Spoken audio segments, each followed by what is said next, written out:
memiliki kehendak yang mutlak seperti itu, Allah memberi perjanjian kepada Abraham. Itu dari Abraham akan keluar itu satu keturunan, dan dia akan menjadi bangsa besar seperti pasir di tepi laut dan bintang di langit. Dan dari bangsanya itu, bangsa yang keluar dari Abraham, akan keluar seseorang yang akan menduduki kota musuh. Demikian Allah sudah memutuskan kehendak Allah dan memberitahukan kepada Abraham. Maka Abraham yang sudah menerima janji Allah demikian, dia sendiri tidak melihat penggenapannya janji daripada Allah, tapi dia sebagai yang sudah mendengar perjanjian Allah, dia memberitahukannya kepada keturunannya. Demikian dia meninggal dunia. Tapi sesudah 450 tahun itu firman Allah itu tergenapi pada umat Israel. Ya. Jadi keturunan Abraham yang sedikit orang, kira-kira 73 orang itu mereka bagaimanapun harus masuk ke Mesir karena Allah sudah ada kehendak, yaitu keturunan Abraham itu harus memberi pendidikan di dalam negara, ya, yang paling besar pada zaman itu. Ya. Kemudian Allah akan membeli mereka dengan darah domba, dan lalu mengeluarkan mereka dari negara besar itu dan membawa mereka ke padang gurun, dan di dalam padang gurun Allah akan mendidik mereka dengan hukum Taurat. Demikian keturunan Abraham itu dipisahkan dari bangsa lain. Dengan kata lain, dikuduskan dari bangsa yang lain. Ya. Itu kehendak Allah kan? Itu kehendak Allah. Kemudian Abraham sudah dengar mengenai hal itu, tapi Abraham hanya melahirkan anak Ishak itu saja. Kemudian dia meninggal dunia. Tapi itu apa yang dijanjikan oleh Allah tergenapinya. Akhirnya umat Israel dapat keluar dari Mesir. Waktu mereka keluar dari Mesir, mereka dibeli oleh Allah dengan darah domba, dan mereka diakui oleh Allah sebagai umatnya, dan mereka dilindungi oleh Allah waktu mereka lewat Laut Merah, ya, Laut Merah. Jadi begitu terjadi suatu peristiwa yang sangat luar biasa pada umat Israel, pada sejarah Israel itu, gitu ya. Itu memang sejarah itu terjadi dalam waktu yang sangat panjang, ya. Tapi sebenarnya sejarah Israel itu orang Kristen kita alami dalam singkat waktu, gitu ya. Itu sampai Israel itu mengalami keselamatan daripada Allah, mereka habis waktunya itu sungguh lama saudara, kira-kira 2000 tahun.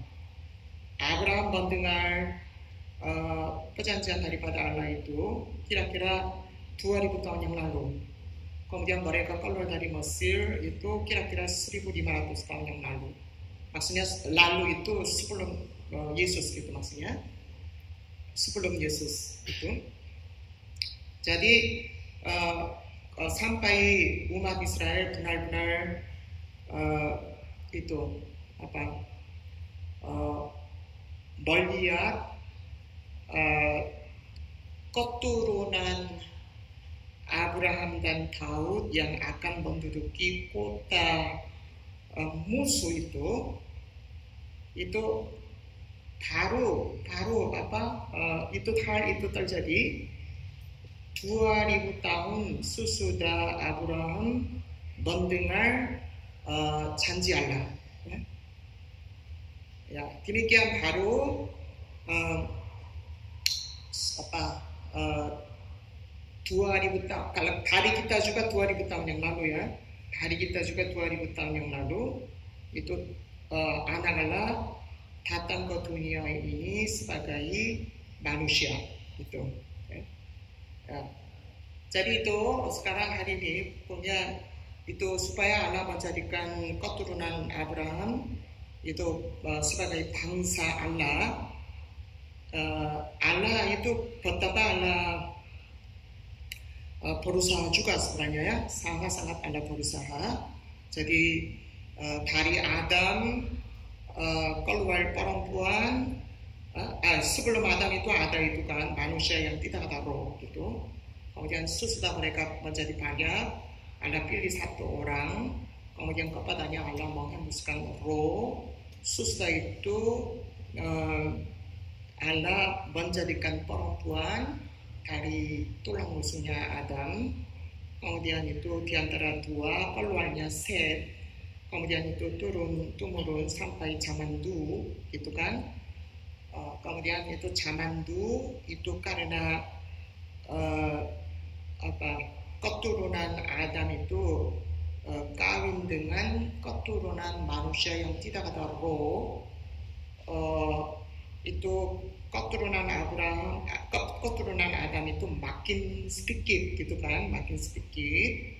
Jadi kalau makin sedikit seperti itu, anak-anak yang akan datang melalui manusia yang ada roh itu tidak mungkin dia datang. Karenanya perkawinan di antara manusia yang ada roh dan tidak ada roh itu harus dihentikan. Itulah yang air bah yang terjadi pada zaman Nu gitu. Memang Allah panjang sabar juga. Panjang sabarnya itu pada zaman Nu yang pasangan yang menikah dengan roh dan roh itu hanya 3 pasangan selain Du dan istrinya. Selain Du dan istrinya. Jadi 4 pasangan itu saja itu ada bukan ada. 4 pasangan itulah pasangan roh gitu. Sesuai kehendak Allah itu. Ya. Maka datanglah air bah itu ya. Jadi itu ketika kita baca Alkitab, Du itu dia membuat perahu apa itu yang bahtera itu selama 60-70 tahun saudara. Selama 60-70 tahun itu keluarga orang tua dan 3 anak ya, 3 anak dengan pasangannya itu 8 orang itu membuat bahtera itu sesuai diajarkan oleh Allah. Jadi mereka untuk memang mereka sudah dengar akan terjadi air bah, ya. Tapi mereka pasti tidak begitu mengerti itu air bah macam apa akan datang. Mereka sebenarnya tidak mengerti. Hanya taat apa yang diperintahkan oleh Allah itu, ya. Ketika mereka membangun Bahtera dengan cara mereka sendiri itu, ini pasti Bahtera itu tidak mungkin tidak mungkin tidak rusak ketika terjadi air bah yang dahsyat seperti itu. Ya.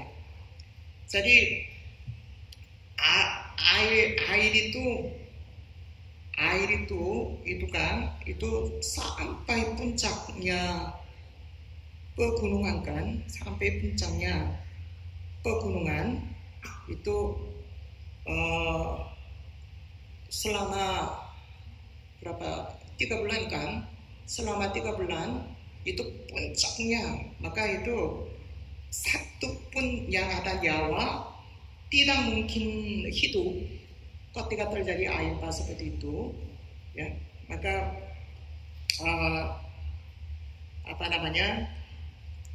waktu zaman dulu sebenarnya pasti ada banyak perahu-perahu yang lain, ya. Pasti ada perahu-perahu yang lain. Kemudian begitu mereka banjirnya udah sangat tinggi, itu banyak orang yang punya perahu, mereka pasti naik perahunya dengan keluarganya, dengan istrinya dan anak cucunya, pasti gitu saudara. Tapi yang tidak rusak, itu hanya perahu yang dibuat oleh keluarga Nuh selama 60-30 tahun itu saudara. Ya, itu sebenarnya perumpamaan akan baptisan saudara, baptisan. Ya. Pokoknya Allah memisahkan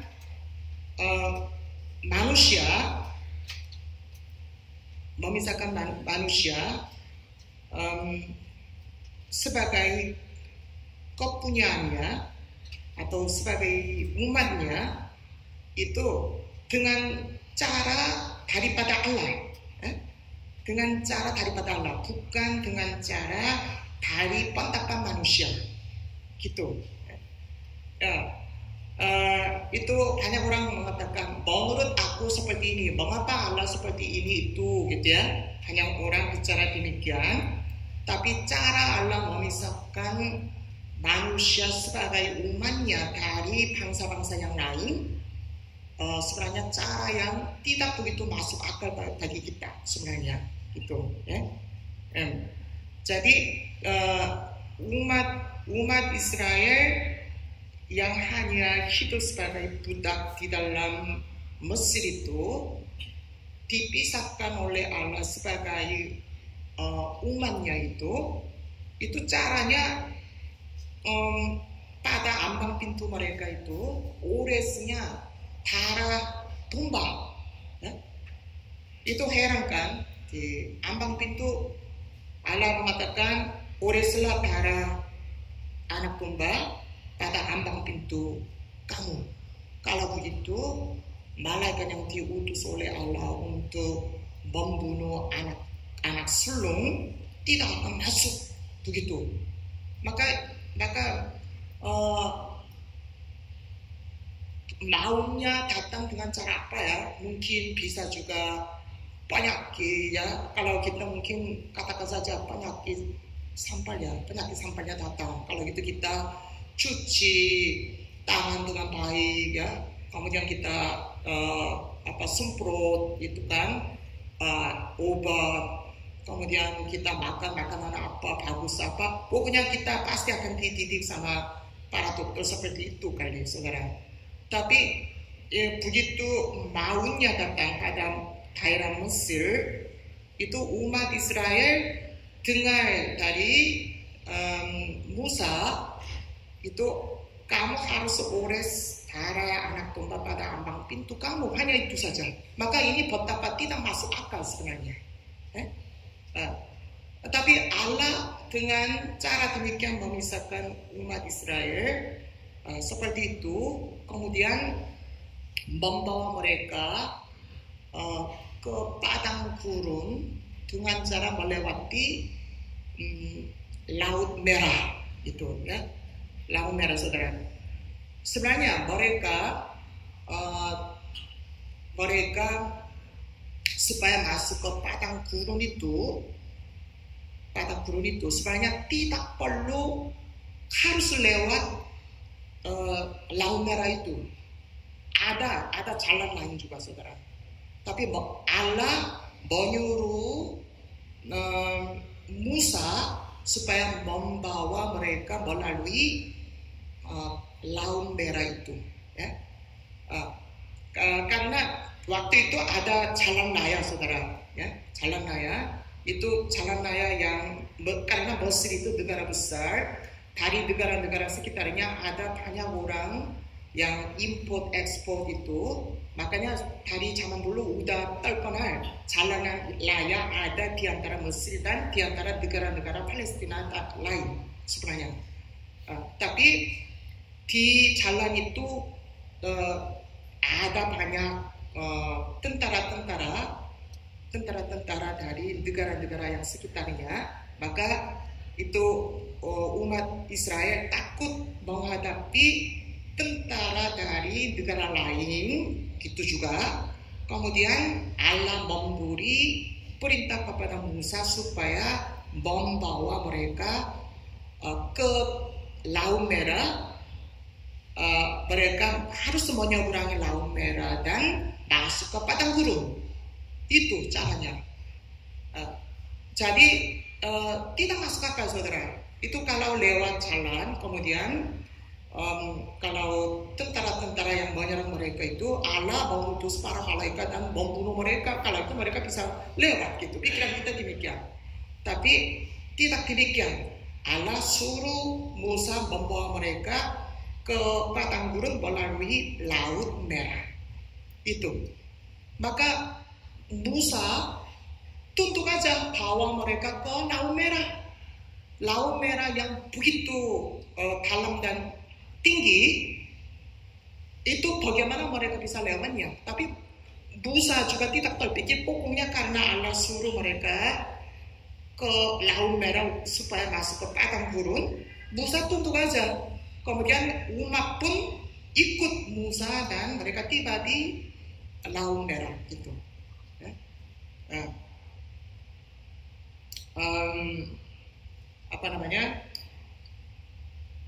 Maka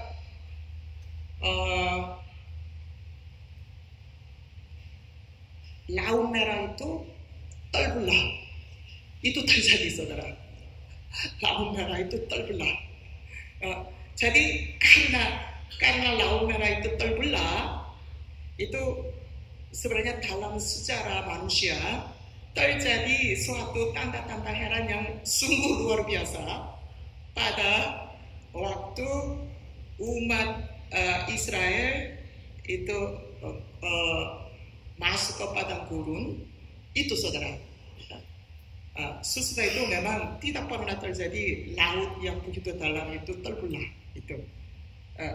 Kemudian begitu mereka masuk di dalam padang gurun pun, saudara, kita udah tahu padang gurun itu sangat gersang gitu kan. Siang panas, kalau malam minus gitu. Katanya perbedaan derajatnya hampir 35 atau 40 Celcius derajat. Gitu. Tapi meskipun mereka masuk ke padang gurun, kalau saya dulu pernah ke itu kan Arab Saudi, padang gurun benar-benar tidak ada tumbuh-tumbuhan satu pun tidak ada, ya. Hanya bukit-bukit, gunung-gunung dari pasir itu saja. kemudian kadang-kadang ada pergunungan. Pergunungan itu hanya tertinggal yang itu batu-batu bentuk gunung itu saja. Mereka masuk di dalam padang gunung seperti itu gitu ya.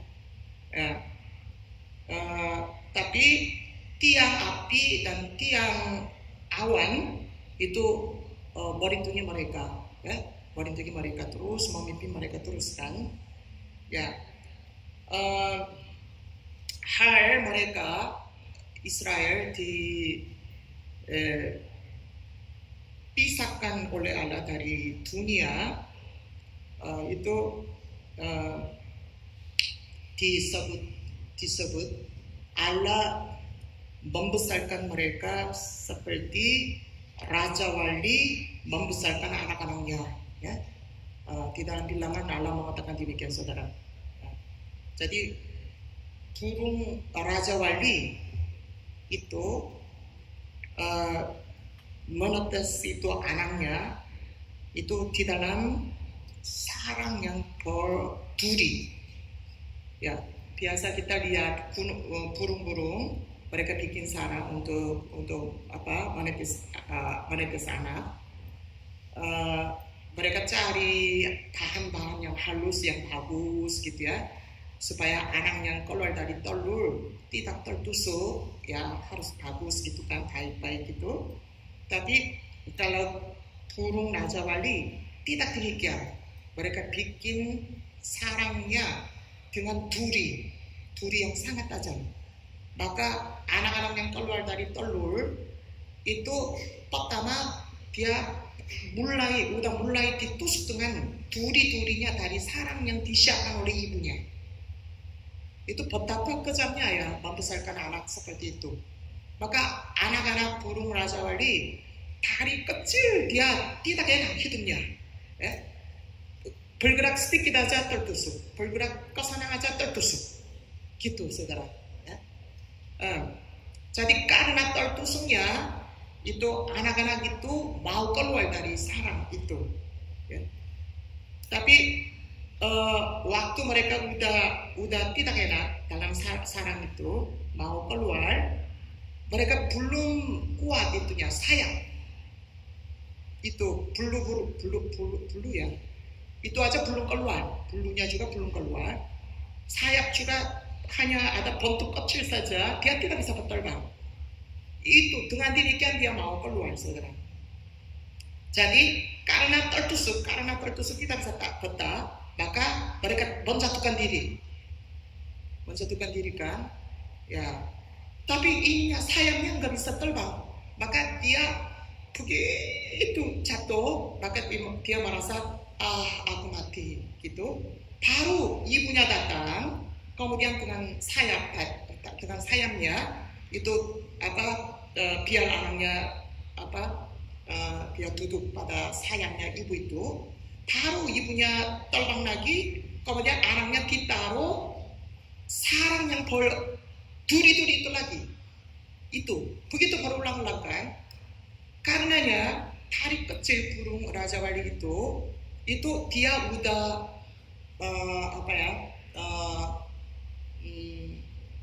latihan untuk berterbang dengan segenap kekuatan.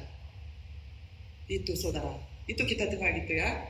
Maka burung Raja Wali katanya kalau dia mengulurkan itu sayap, kita dengar berapa meter ya, saya nggak tahu jelas ya. Pokoknya burung Raja Wali besar, kalau dia udah mengulurkan sayap, dua sayap itu besar. Kemudian katanya dengan sayap itu kalau dia hanya begini saja, binatang-binatang kecil katanya lehernya patah. Jadi demikian itu menjadi raja di antara burung saudara ya. Allah memisahkan Israel dari bangsa lain, kemudian membesarkan Israel dengan cara yang kejam supaya mereka menjadi bangsa yang bisa bekerja sesuai kehendak Allah bisa menjadi bangsa yang menggenapi kehendak Allah, saudara. Ya? Itu semua gambaran Allah bagaimana membesarkan anak-anaknya, kita orang Kristen, gitu. Ya. Jadi secara orang Israel, kehidupan orang Israel itu suatu nubuatan bagaimana Allah melahirkan umat manusia kita ini sebagai anaknya dan bagaimana membesarkan anak-anaknya sebagai yang kuat supaya menggenapi kehendak Allah. Ya? Itu saudara. Maka seperti tadi itu Allah memisahkan kita dari dunia sebagai anak itu dengan cara memberi darah Allah sendiri, saudara. Ya? Sekarang di dalam dunia ada banyak umat manusia, tapi Allah memutuskan itu, maksudnya memutuskan itu memisahkan gitu. Kalau Israel diputuskan oleh Allah sebagai umatnya dengan cara seperti tadi, tapi di antara Israel Allah ingin memisahkan lagi itu satu kelompok orang supaya mereka menjadi anak-anak Allah.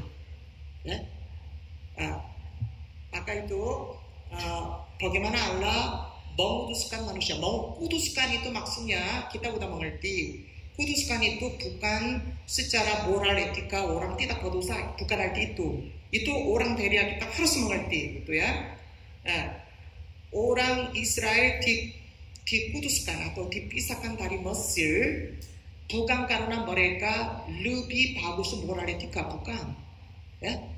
Hanya di ambang pintu mereka apakah ores darah domba atau tidak, hanya itu saja bedanya.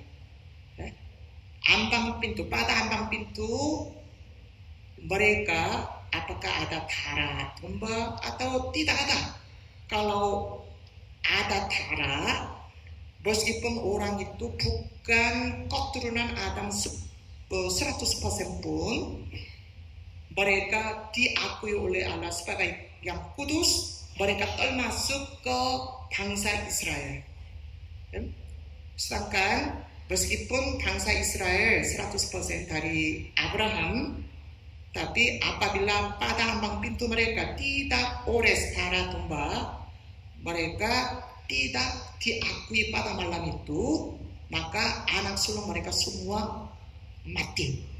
Karenanya keesokan harinya mereka tidak bisa ikut Musa dan tidak bisa lewat Laut Merah. Tentu tidak bisa masuk ke padang gurun. Padang gurun itu kita udah tahu, itulah gereja pada perjanjian lama, gitu kan? Ya. Maka itu kita menjadi orang Kristen, saudara. Orang Kristen, supaya kita menjadi orang Kristen, kita dipisahkan dari manusia yang lain. Allah memisahkan kita, dengan kata lain, Allah memutuskan kita dari bangsa-bangsa lain atau umat manusia yang lain itu pentingnya di dalam roja orang itu ada darah Yesus atau tidak, hanya itu saja. Itu yang orang gereja kita benar-benar mengerti sebagai yang dasar. Di dalam diri kamu ada darah atau tidak? Darah Yesus. Orang yang sudah minum darah Yesus,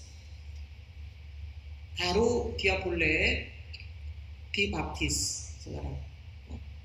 Dibaptis. Baptisan, kalau umat Israel mengalami baptisan dengan cara yang begitu sebenarnya mengerikan, ya, mengerikan. Mereka harus lewat Laut Merah, saudara. Dinding airnya ada di sebelah kiri kanan, di situ mereka harus lewat. Itu kapan airnya menjadi satu dan mereka tenggelam, Tidak tahu. Ya, maka baptisan yang dialami oleh umat Israel sebenarnya mengerikan banget. Benar-benar masuk di dalam air dengan iman, saudara. Tanpa iman tidak mungkin masuk di dalam air itu. Tapi waktu mereka lewat, Laut Merah tidak menjadi satu. Tapi ketika tentara Israel masuk di dalam laut, itu lautnya menjadi satu. Sehingga mereka semua tenggelam mati. Itulah saudara masalah baptisan. Maka orang yang masuk di dalam air dengan bersandar pada darah Yesus, ya, dengan pegang pada firman Allah, itu tidak akan tenggelam. Baru itu keluar dari air dan masuk di dalam gereja Kristus. Baptisan yang kita alami begitu ada artinya. Saudara mungkin hanya dalam nama Yesus masuk di dalam air, keluar dari air, gampang gitu kan. Tapi supaya kita mengalami baptisan yang sepertinya gampang itu, umat Israel itu mereka mengalami baptisan yang benar-benar mengerikan. Mereka harus lewat Laut Merah itu, Pak, saudara. Ya. Itu diberi kepada kita dengan singkatan. Itu hanya masuk ke dalam air dan keluar dari air dalam nama Yesus saja. Kita benar-benar dipisahkan dari tentara Mesir yang mengejar umat Israel, yaitu iblis sama antek-anteknya yang mengejar kita untuk membinasakan kita. Itu namanya baptisan gitu. Ya. Baptisan itu bukan hanya suatu upacara, tapi melalui baptisan kita benar-benar dipisahkan dari iblis sama antek-anteknya yang masih merasa kita adalah kepunyaannya, kita adalah miliknya, saudara. Begitu Israel keluar dari Laut Merah, itu tentara Mesir semua tenggelam mati. Mereka tidak mungkin mengejar lagi. Kemudian Firaun tidak mungkin mengatakan umat Israel yang sudah masuk ke padang gurun itu sebagai budaknya. Ya, itu secara resmi sudah berpisah.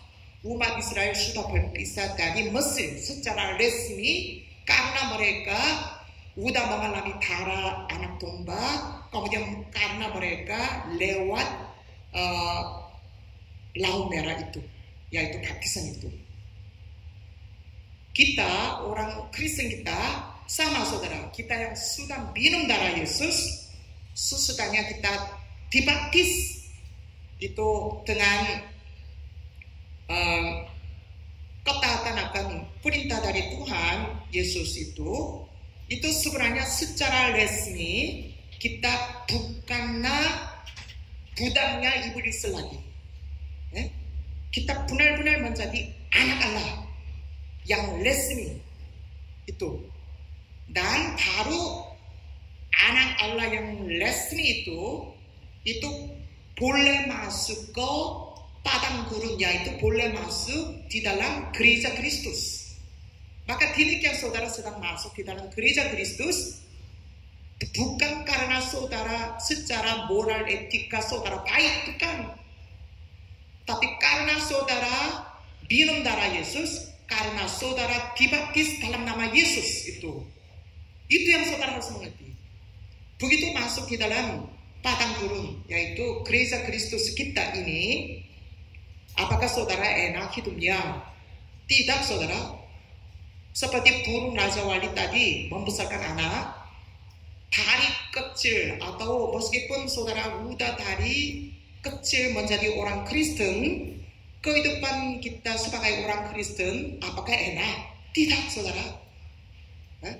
Seperti anak-anak burung Raja Wali itu tidak bisa berada dalam sarang yang berduri-duri itu. Demikian juga kita ditusuk ini, ditusuk itu, ditusuk ini. Sampai kita sebenarnya mau keluar dari sarang ini. Seperti itu, saudara. Kapan kita adanya yang enak? Kapan kita adanya yang berbahagia? Tidak ada. Tapi Allah mengatakan dengan jelas itu, mengapa Allah mempertaruhkan kita dalam lingkungan yang demikian kejam, supaya kamu menjadi raja burung wali yang sebenarnya. Itu artinya. Raja burung wali hanya bentuk saja. Raja burung wali buat apa? Ya, raja burung wali itu katanya di dalam mata itu taifunnya itu itu kan ketika datang taifun itu di tengah-tengahnya ada mata gitu kan. Jadi di luarnya pokoknya di tengah-tengah ini tekanannya sangat tekan gitu. Tapi katanya raja burung wali bisa jaga keseimbangan di dalam mata taufan itu karena mereka sudah dididik oleh ibunya, induknya dengan cara yang kejam dan keras itu. Ya. Jadi orang Kristen kita demikian sedang melewati masa padang gurun. Tapi meskipun kita menderita, meskipun kita sangat-sangat mengalami berbagai kesulitan, tapi kita bagaimana? Kita dituntun oleh Tuhan terus dengan tiang api dan dengan tiang awan. Itu yang bedanya, saudara. Ya? Itu yang bedanya. Jadi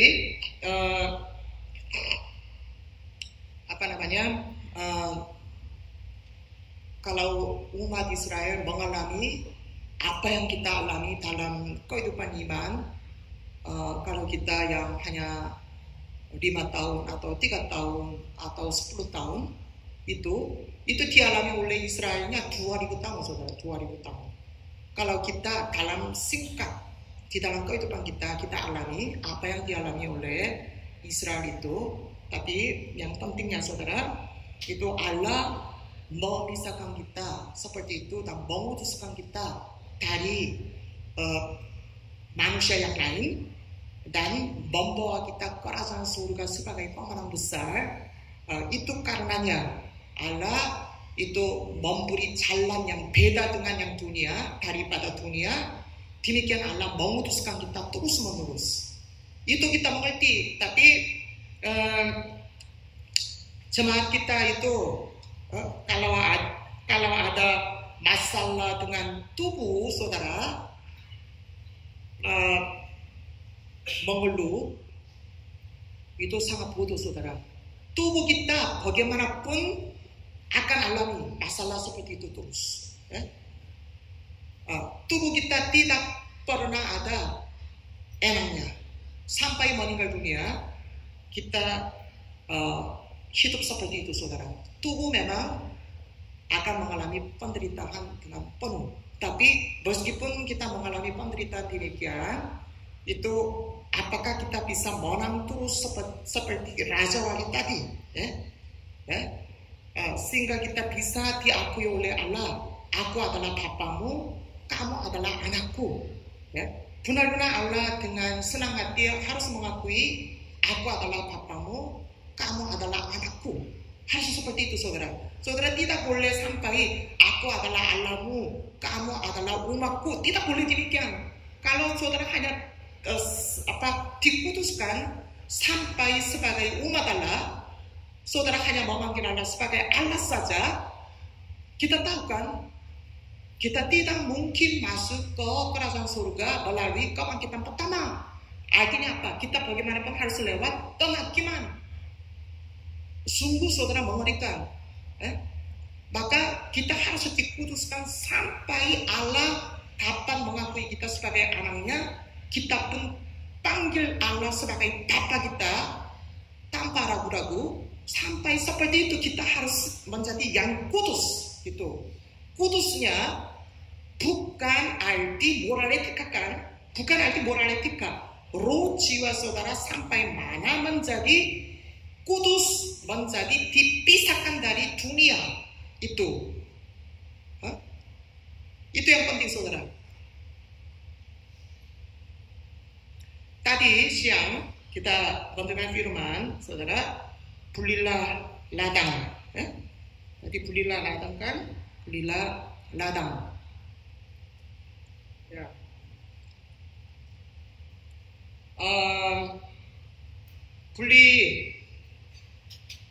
beli ladang saudara.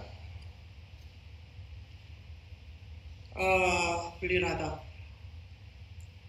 Kalau zaman dahulu saudara, umat manusia hidupnya dengan bersandar pada tanah. Hampir semua manusia hidupnya dengan bersandar pada tanah. Maka tanah itu, ladang itu menjadi milik pusaka umat manusia kita. Ya. Tanah itu penting sekali. Tapi Yeskiel 44 ayat 28 ada firman itu bagi Israel 장안까지 milik pusaka karena akulah milik pusaka bagi mereka. Bagi Israel tidak jangan memberi industri karena akulah menjadi industri bagi mereka. Ada firman demikian saudara. Ya? Itu orang harus ada tanah baru bisa hidup. Orang harus ada usaha, orang baru bisa hidup. Itu. Tapi Allah bicara sama Israel seperti ini. Akulah milik pusaka mereka. Gitu. Allah mengatakan demikian. Ya. Ya. Milik pusaka mereka. Milik pusaka Allah adalah milik pusaka mereka. Maka tadi pagi bilang, belilah ladang, saudara, ladang.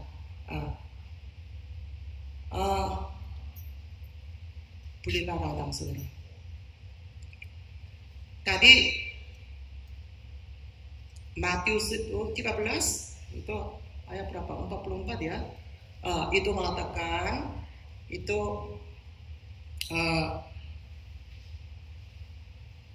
di dalam ladang itu terpendam permata gitu kan, terpendam permata.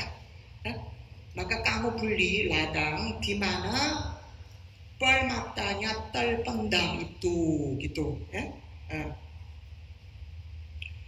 Ya.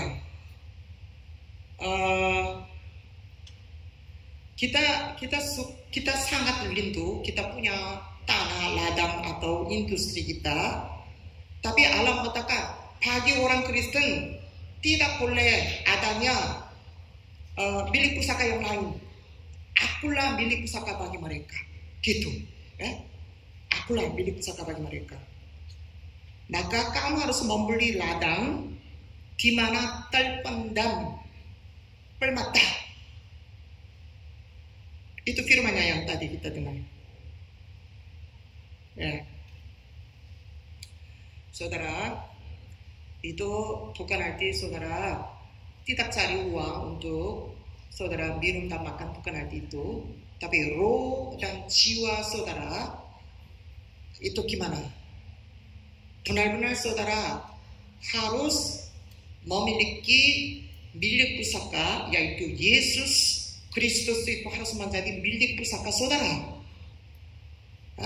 Yesus Kristus harus menjadi milik pusaka saudara. Ya. Tetapi milik pusaka saudara maksudnya Yesuslah ladang kita. Tapi kita harus membeli ladang itu. Ladang saudara. Tapi ladang yang kita harus beli itu bukan ladang yang bagus. Ladangnya berbatu-batu. Ladang yang kita harus beli itu berbatu-batu saudara.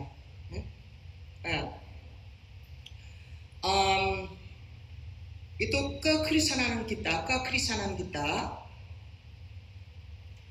itu gimana saudara? Sepertinya kita membeli ladang berbatu-batu itulah hal kita menjadi orang Kristen. Orang Kristen kita begitu baca kejadian, katanya nenek moyang manusia Adam membuat dosa. Dan katanya dosa Adam itu turun kepada kita, katanya. Kita tidak pernah bertemu Adam, nenek moyang kita yang jauh-jauh itu dia berdosa. Namun dosa dia turun ke kita dan kita pun menjadi orang berdosa gitu. Itu yang kita baca dari kejadian. Kita baca dari kejadian. Apa yang Alkitab mengatakan itu diejek-ejek sama orang dunia. Itu kejadian, itu itu semua mitos, bukan yang sebenarnya terjadi, ya. Itu mana mungkin itu ada taman Eden, mana mungkin ularnya masuk menipu menggoda manusia, mana mungkin manusia itu bicara sama binatang sehingga tergoda sama ular kemudian menjadi orang berdosa. Ini mitos ini, ya. Gitu saudara. Mana mungkin itu perempuan diambil dari tulang rusuknya manusia dan dijadikan perempuan? Ya, ini palsu. Gitu saudara. Ya? Kemudian air bahasa air itu apaan ini? Ya ini lucu ini. Demikian saudara. Menjadi orang Kristen itu sepertinya beli ladang yang penuh dengan batu. Penuh dengan batu saudara. Penuh dengan batu. Siapa yang percaya umat Israel itu dilewatkan laut merah? Katanya lautnya terbelah 1 juta orang. Bukan dewasa, anak-anak kecil yang tidak bisa jalan dengan baik-baik aja, semua bisa lewat. Masa hal seperti ini terjadi? Ini semua mitos ini. Hal menjadi orang Kristen itu apa saudara? Kita sudah mau membeli atau sudah membeli ladang yang berbatu-batu. Ya, katanya Abraham melahirkan anak pada usia 100 tahun, istrinya 90 tahun. Masa ini tidak masuk akal, ini bohong. Seperti itu saudara. Siapa yang percaya apa yang kita percaya ini? Yesus anak Allah datang ke dunia ini. Masa itu orang Nazaret yang tidak berpendidikan, orang yang jalannya dengan kaki telanjang, penuh dengan debu, kakinya tebal dengan kotoran. Ya? Masa itu dia anak Allah? Dia anak tukang kayu, bukan anak Allah. Anak Allah mana mungkin dia datang sebagai yang tidak berpendidikan, sebagai yang bodoh, ya, hanya mengembala domba-domba. Maka orang itu kan mengejek-ejek. Dia siapa ya dia? Dia bukankah orang yang tidak belajar? Tapi kata-kata yang dia katakan dari mana ini? Orang itu kan, orang kaget sekali kan. Siapa yang akan percaya saudara? Yesus sebagai anak Allah. Tadi Pak Ibu bilang saudara, itu orang Kristen percaya hal yang benar-benar yang tidak bisa diterima oleh orang dunia. Mereka orang dunia pikir Allah adalah roh. Memang ada juga percaya demikian kan? Allah adalah roh. Maka Allah tidak bisa dilihat. Memang Allah tidak bisa dilihat. Tapi orang Kristen kita bagaimana? Oh, aku melihat Allah. Orang Kristen kita bicara demikian. Kejadian pasal 1 ayat 26. Marilah kita menjadikan manusia menurut gambar dari gambar kita. Gitu kan? Manusia kita dijadikan menurut gambar dari gambar kita. Maksudnya apa? Manusia kita dijadikan menurut gambar wujud Allah, yaitu menurut Yesus Kristus gitu. Itu sudah tertulis di dalam Alkitab. Di dalam Alkitab saudara. Maka Alkitab mengatakan Yesus adalah gambar wujud Allah. Gitu kan? Itu yang kita selalu baca. Itu dari Alkitab saudara. Filipi 2 ayat 6. Itu dia pada dasarnya setara dengan Allah Bapa karena dia adalah kembar wujud Allah. Tadi pagi bicara itu kan 2 Korintus pasal 4 ayat 3 dan 4 itu kan, orang yang akan binasa memang tidak bisa percaya Yesus sebagai kembar wujud Allah. Orang yang akan binasa tidak mungkin percaya Yesus adalah kembar wujud Allah. Saudara, Alkitab mengatakan demikian. Orang yang akan binasa tidak mungkin percaya Yesus kembar wujud Allah, saudara. Yesus adalah kembar wujud Allah. Ya? Yohanes 1 ayat 18 mengatakan apa?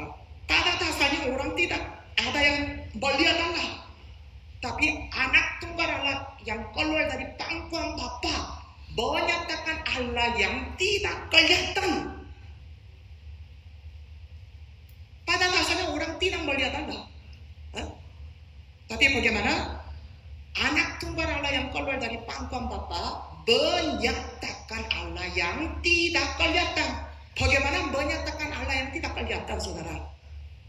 Saudara tidak bisa melihat roh jiwa saya. Saudara bisa melihat tubuh saya. Tubuh saya ini sedang menyatakan roh jiwa saya yang tidak kelihatan. Tubuh saya ini gambarnya dari wujud saya, kepribadian saya. Dengan kata lain, roh jiwa saya. Saudara melihat gambarnya dari roh jiwa saya ini, tubuh. Saudara tidak bisa melihat roh jiwa saya, tapi saudara dapat melihat gambarnya dari roh jiwa saya, yaitu tubuh ini. Pada dasarnya tidak ada yang pernah melihat Allah, karena Allah adalah roh. Tapi anak tunggal Allah yang keluar dari pangkuan Bapa menyatakan Allah yang tidak kelihatan. Itu kepercayaan kita, saudara.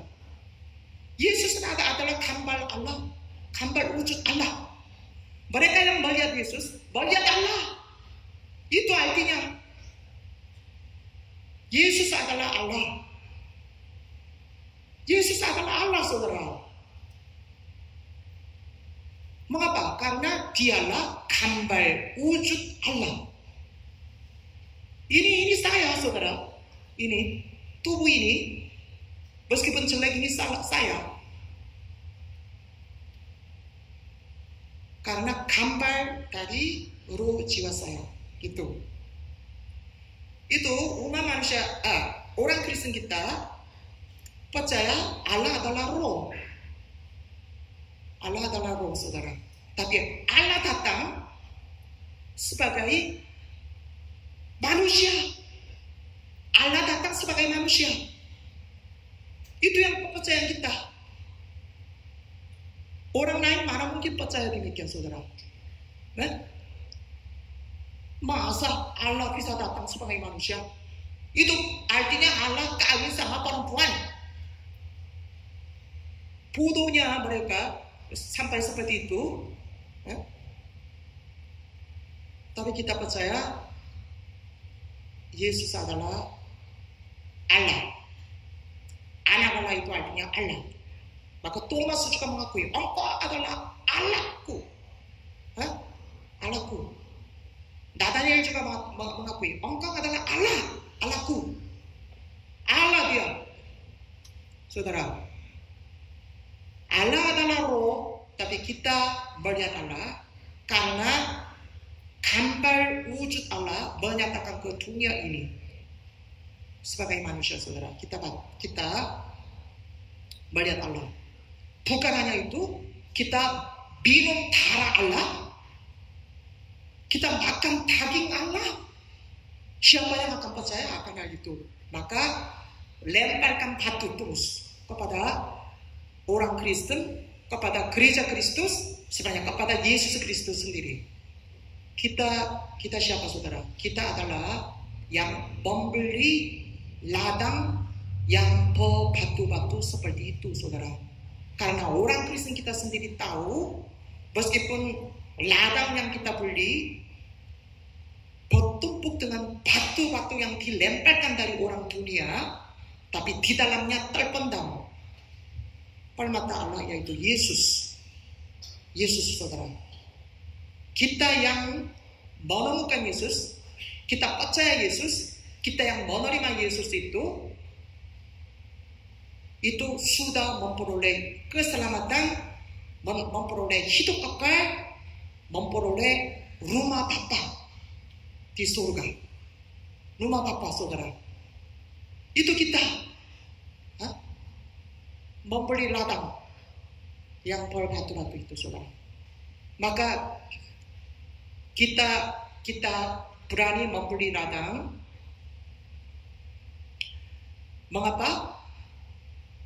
Karena meskipun batunya udah banyak seperti segunung, tapi kita bisa lempar kembali.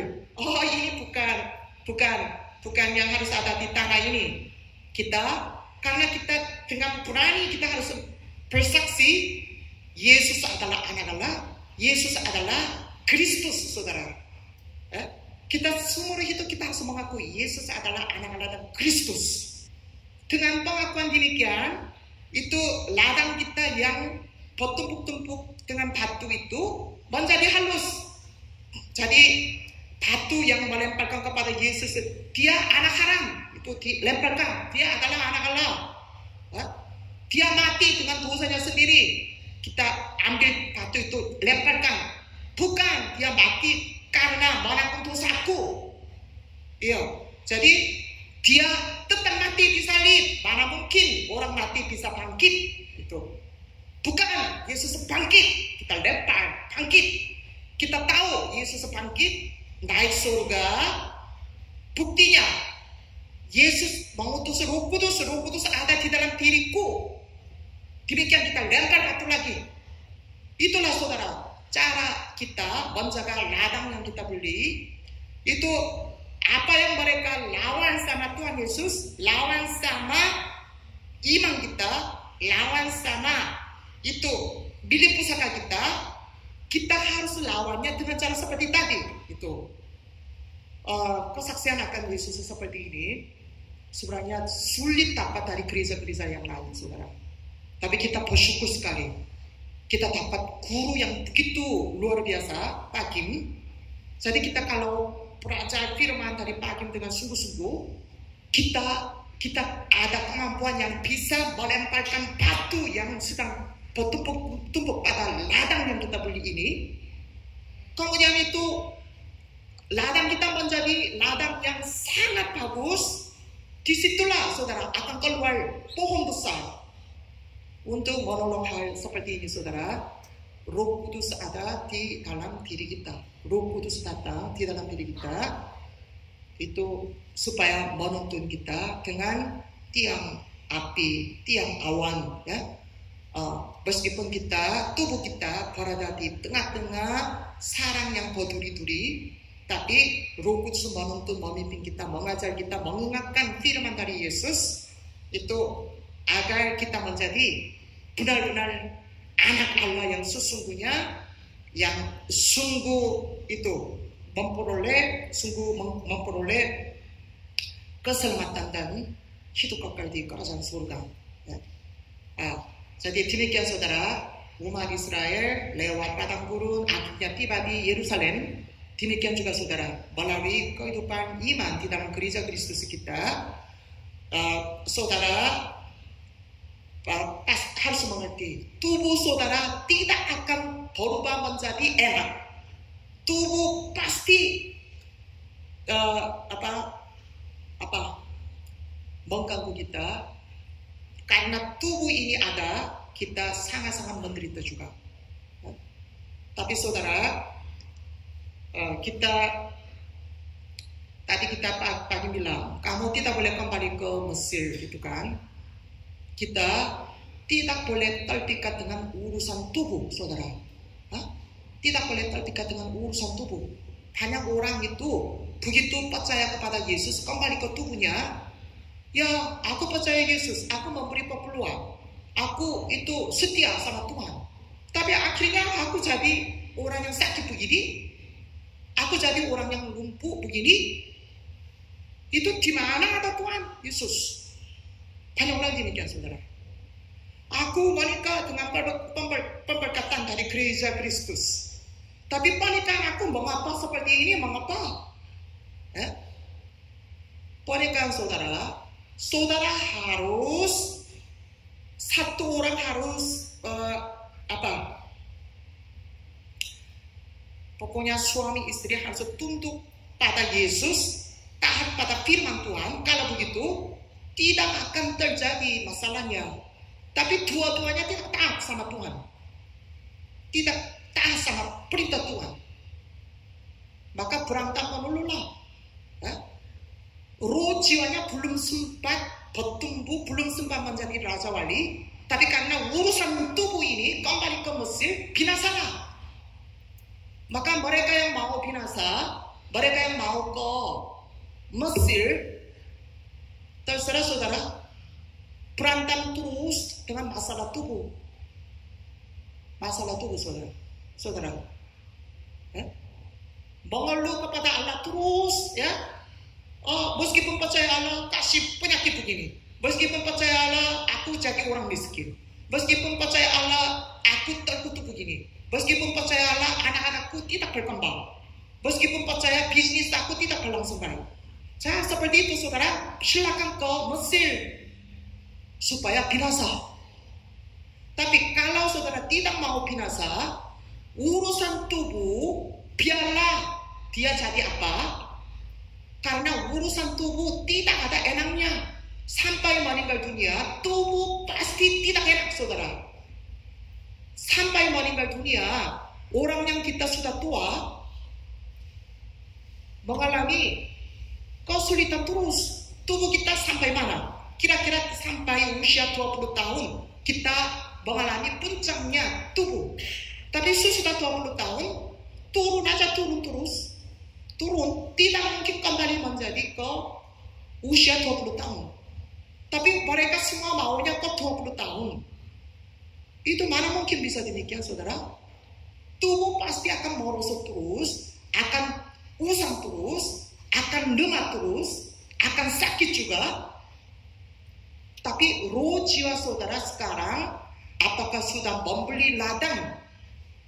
Dan benar-benar saudara itu membeli ladangnya dengan segenap kekuatan, segenap jiwa, segenap nyawa, segenap akal budi,